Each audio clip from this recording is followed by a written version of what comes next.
জন্মাষ্টমী শেষ হতে হতেই পরের দিনই চলে গিয়েছিলাম আমার বাপের বাড়িতে।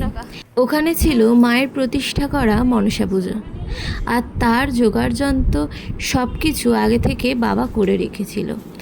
শুধুমাত্র পুজোর আয়োজন, ঠাকুর সাজানো এবং ঠাকুরের জায়গাটা খুব সুন্দর করে সাজিয়ে নিয়ে পুজো সম্পূর্ণ করাটা ছিল আমার কাজ। তাই সেই মতন সকাল সকাল শ্বশুরবাড়ি থেকে রওনা দিয়েছিলাম বাপের বাড়ি যাওয়ার জন্য। তাই সকালে পৌঁছেই স্নান সেরে শুরু করেছিলাম ঠাকুরকে সাজানোর কাজ। আমাদের মনসা পুজো কোনো মূর্তিতে নয়, হয় ফটো ফ্রেমে। হ্যাঁ, কারণ মা এই ফটো ফ্রেমটাই প্রথম দিন থেকে পুজো করে আসছে। তাই এই ফটো ফ্রেমেই ঠাকুরমশাইকে দিয়ে প্রতিষ্ঠা করা হয়েছিল, আর শুরু করা হয়েছিল এই ফটোতেই মনসা পুজো। এবার ঠাকুরকে চূর্ণি পরিয়ে আমার ঠাকুরকে সাজানোর কাজ কমপ্লিট হয়ে যাবে। এদিকে কাকিমণি ঠাকুরের ফল সামগ্রী কেটে সাজিয়ে রাখছিল, আরেক দিকে আমি ঠাকুরের দুধকলা, যেটি মা মনসার প্রধান প্রসাদ, সেটি আমাদের আশেপাশের বিভিন্ন মানুষ এসে দিয়ে গিয়েছিলেন ঠাকুরকে দেওয়ার জন্য, সেগুলোই জোগাড় করে রাখছিলাম।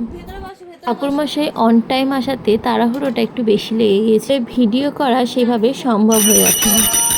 এরই মধ্যে পুজো ধীরে ধীরে শুরু হয়ে যায়।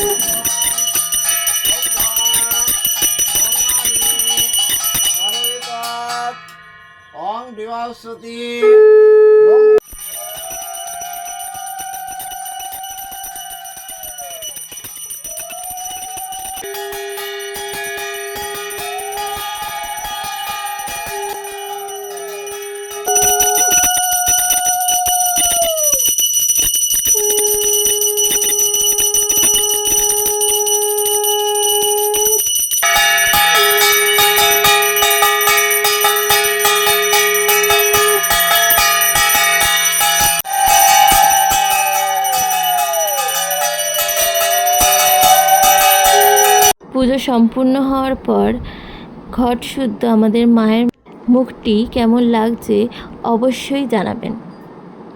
আর এই হলো মায়ের পুজোর প্রসাদ।